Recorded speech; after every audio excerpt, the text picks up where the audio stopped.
I'm here with Ebony and Kelly McNeil. They've been part of our church for, I want to say, about at least a decade. Yeah. Yeah. Your dad married us. How many years married? 9, just past 9. That's awesome. And as we're focusing on graduates, they're actually graduates of our leadership development class, Mobilize. And so I'd like to take a few minutes and kind of get your experience. So tell me, what was the last year? I know virtual was challenging, but what was Mobilize like? Learned a lot, and I know me and her were both leadership. We craved to get better in our own leadership. Yeah. So taking the class helped us see others' perspectives, and it helped us build on where we were trying to go anyway. So it fit right into our lifestyle and actually enhanced it. So yeah, both of you, and I'd love to hear both of your experiences. You know, Kelly, as well as Ebony, seeing you over the last several years, I think I mentioned this to you when we talked on the phone a little bit ago. Obviously, you have leadership traits. Obviously, the vision, drive, organization, all the things that we're looking for. So that foundation was already there. Kelly, how did this class kind of help to build on that foundation that already existed?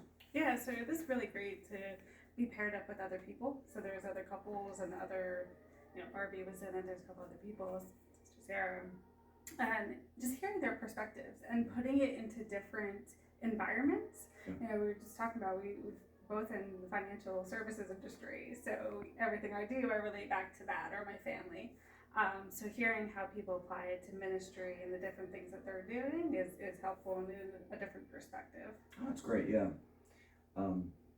Ebony, so let's say somebody is talking to you and they're interested or they're curious to mobilize. They're not sure yet. What would you say to them?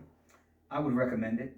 I think the way it's laid out, it will actually help anyone at any level in their growth. So if they've been in leadership, it will give them different perspectives. Like my wife said, you'll get to see others' perspectives of it. And if you were just deciding and you're starting to grow yourself and you want to become a leader, it'll give you the basis that you need to build upon that.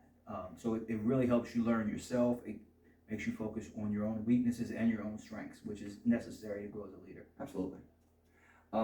What's one leadership tip out of the last year, let's say, that if you're talking to somebody, like that's the one thing that you'd want them to take away?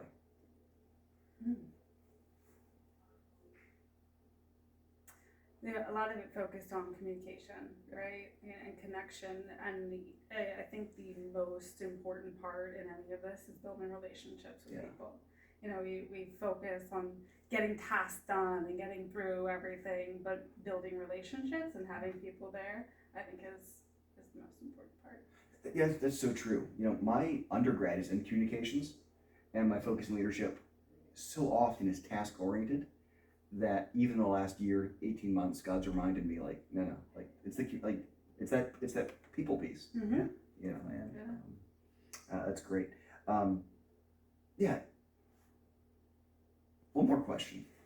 We talked a lot about leadership. We've assumed it. We've not defined it. I talked about organization. I talked about vision. If somebody said, "What is leadership?" How would you define it? Influence. It's the ability to influence others, whether it be you're influencing them to do a task, or you're influencing them to reach their own potential. It's all about influence. It's the amount of effect you have on people, and that naturally makes you the leader of whatever group you would be in. Without influence, if you're not influencing anybody for the better, they're not going to follow you. Yeah. And let me just say, I've seen the influence. And I know both of you have it, but I've had the privilege, Ebony, of seeing it directly in your life. You've started a new ministry called The Forge, which reaches to men, especially in the inner city. Yes. I know beyond that as well. Both of my vaccines that I was able to get was because you organized a vaccine distribution center at the Olivets, right? Yes. So I just want to really commend what I've already seen in the last several months in your life, and I know that God has even more in store for you. Thank you. Any thoughts that you might have? I think what he said is definitely important, the influence, but it's also helping others see things inside of them that they don't see immediately, right? So helping others to reach their potential and really calling out things for others, using your skills and what you have to raise other people up too. Well, we're privileged, really, to have you at Spring Valley. I mean this, our church is better for having couples like you. And I want to thank you and look forward to the future. We're happy to be here. Thank you, love it. Thank you.